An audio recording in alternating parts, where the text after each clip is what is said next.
sometimes the other approach. Again, depends on the athlete and what he likes to do and what he can do. I'm a bit short on time, so I'm going to hurry up. So this is a given model by Carlo Buzzichelli. He's a strength conditioning coach in Italy. On the following links you can find more about it. So it's pretty similar classification. I would say this is level number 1 as I use it, second level and third level. So the conclusion by John Keeley is that, I don't want to read it. The conclusion is that you need to use feedbacks. You need to use information gained by athlete to modify the training. Using a ready-made solution is not the way to do things. And I'm going to quickly finish up with this one. So as I said, the solution is to use feedback to try to monitor the athlete, to try to suit the workouts towards his reaction and his biological complexity. And that's a start, and we have a lot of problems with it. And I need to put a picture of my team somewhere. So in team sports, we have a hard time individualizing workloads. So one way I usually ask coaches and strength conditioning coaches are you going to individualize workloads or goals based on a position or individual characteristics, or both? So in my old club in Belgrade, we had a goalkeeper who was the best, who had the best time trial when we did a mass test, and he should be the slowest. So how are you going to train that guy? Or if you have a forward that's more aerobic, or it has more aerobic power than some midfielder. What you're going to emphasize, his position or his individual characteristics? And Carlo Buzzichelli, the guy on the previous slide, he gave a pretty interesting answer. So intensity is going to be defined by individual characteristics and volume of that work on a position. So in practice, let's say we want to do some interval work, and usually prescribe it based on let's say yo-yo test or 30-15 test. In this case, 30-15 test give me a speed at which certain athletes needs to do a conditioning. So I take the intensity based on their test scores and volume on their position. So the forwards might do 3 sets, and midfielders might do 4 or 5. Just an example.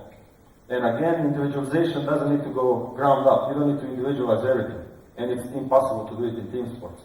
So I believe in something called rule 80-20. 80% of work is same to everyone, 20% is individualization. So that might be solved in different ways. Certain athletes might need some extra session or might need some extra rest actually. It's not always just putting in, sometimes it's taking out. There's a huge dependency on communication and leadership with the head coach. So monitoring testing, quickly, we have problems with this also, is what and how to measure, how to analyze and visualize data, and how to actually use it. In short, what are we measuring? We have a training load, athlete characteristics, and competition demands. This is a classification of training effects by Surin and types of measurements. So it might be objective,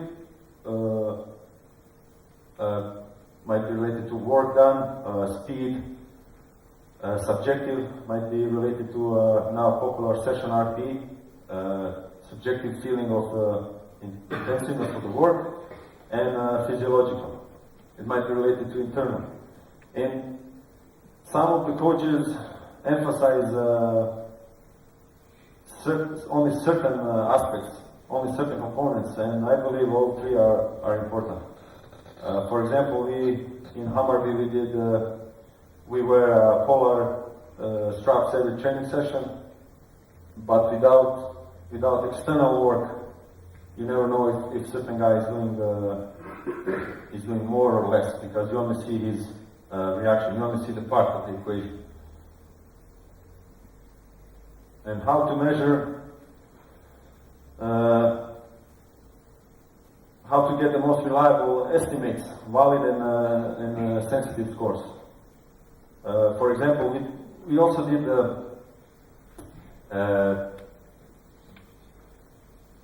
power estimate in a jump squat. We use a 20 kilo barbell with a unit that's similar to Tendo that measures the bar velocity, and you can get the power and average velocity of the set.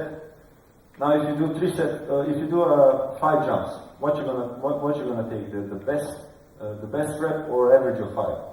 So certain ways to measure things have different reliability, and by reliability I mean consistency of the scores. Sometimes the guy produces 500 watts, sometimes 540, sometimes 400, depending on how do you measure and how do you calculate. So you want to be reliable. Valid, it has some meaning, and sensitive in this case, in terms of monitoring fatigue, it needs to be sensitive to external workloads and actually see if the guys are tired or not, or improving or not. And also the monitoring system needs to avoid affecting the normal training process. So you cannot just throw things in and expect the guy gonna do it. That comes to the compliance and how you're gonna avoid cheating in terms of subjective indicators. And working with soccer players, there's a lot of cheating. Depending on the day, and they might report feeling fresher because they want to play a game and they feel like really, really bad or sore. So all this stuff is really, really important. Also, I think that the good monitoring system needs to avoid paralysis by analysis and it needs to be simple. How to analyze it? Again, a lot of statistics is related to research. We tend to put too much emphasis on averages. So in USA they have a saying, if my feet are in the oven and my head in the freezer, on average I'm fine. So we had, if you just average a group, you're gonna miss the individual outliers, and those are really important. Also, comparing between individuals is not a way to go. And I believe the single subject design as a single subject experiencer, like John Keely alluded, is the way to go.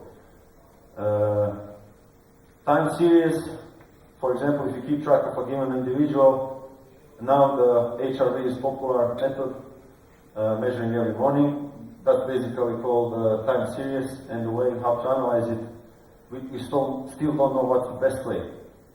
Is it the best to compare day to day, or compare 7 days to 7 days, or have something that's called rolling average? And apparently the rolling average is the way to do it. So for example, in HRV system, you cannot say, today I'm not ready because my HRV today was lower than yesterday. It needs to be on a longer time frame to give some actually information to a coach. This is something related to magnitudes of the effects, smallest score file change, and typical error. Those are, I'm not going to talk more about it. You can find more about it by Will Hopkins. And basically, it's about what's the most what is it the meaningful change? What's actually the change that's meaningful for a given athlete? One quick example in a wellness monitoring we do at the Hammarby. We did subjective evaluation. The guys score, they rate 5 categories: sleep, soreness, energy, mood, on 1 to 10. 1 is really bad, 10 is extreme. And knowing So we have guys who are high raters and low raters. So I cannot just say if you're, and if I sum all those 5 categories, if I say if you are below 12, you are bad, if you are above 12, you are fine, because there are intra-individual variation, and we need to find the best way to analyze all the data. In this case, we need to figure out the baseline and how much above baseline is meaningful. So if I'm a little bit above baseline, that's okay, but if I'm here, that might be indicator of something. And those are smallest worthwhile change and typical error are things that deal with this stuff. Visualizing, again, visualizing data is a lot more than just reading numbers. So how you visualize things is also important. You can see the differences. And lately I've been checking out a lot of professional software, especially in team sports, and that's pretty much growing up, especially with data mining. We are collecting a lot of data, but a lot of coaches are just putting the stuff in Excel worksheets, and a lot of data it's not used. So I believe using a good software is also a solution. I talked a little bit and before how do we use it. So there are a couple of phases in developing a good monitoring system.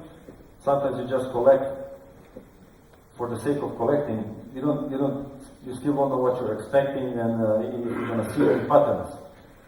But that phase should last as short as possible, and the goal is actually giving action steps to coach and the players.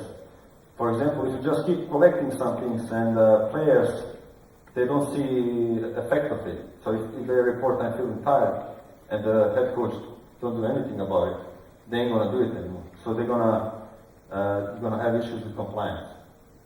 Also, cost and benefit. That's related to, when you monitor players, it's not about touchy-feely with the players. Oh, he's feeling tired today, so we're gonna take it easy today. That depends on the phase. In some phases, it's expected for the players to be sore and tired. So it just gives you a good feedback. Sometimes you might risk, the player is tired and the game is important, so you have that cost-benefit analysis.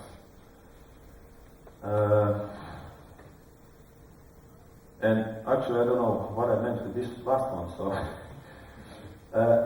it's trying to see the big picture and not jumping based on how the guys feel. From maybe some days HRV or jumping score might be a bit lower, and it doesn't necessarily need to mean anything. That again is related to a smallest worthwhile change and a typical error of measurements. So we need to stick with our own progression. And I believe that's the last slide. I'm away of my time, and thanks for the attention, and I hope you have some questions if you're still awake.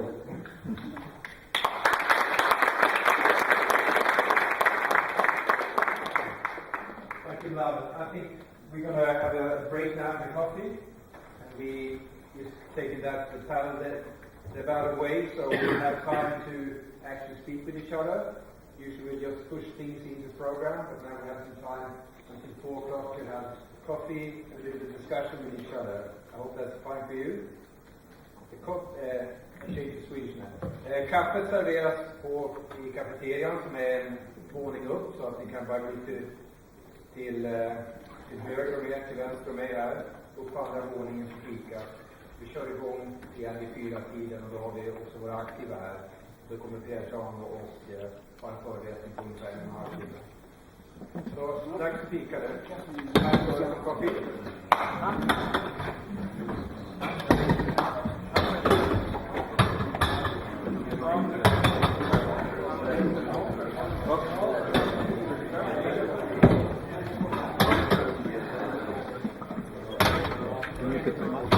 Sen där en timme, många menar vi.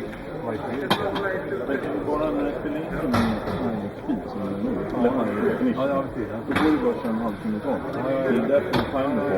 För att jag ska vara med när det är dags att stoppa standard. Ja. Det går på en sekund. Jag förlorar ju ingen.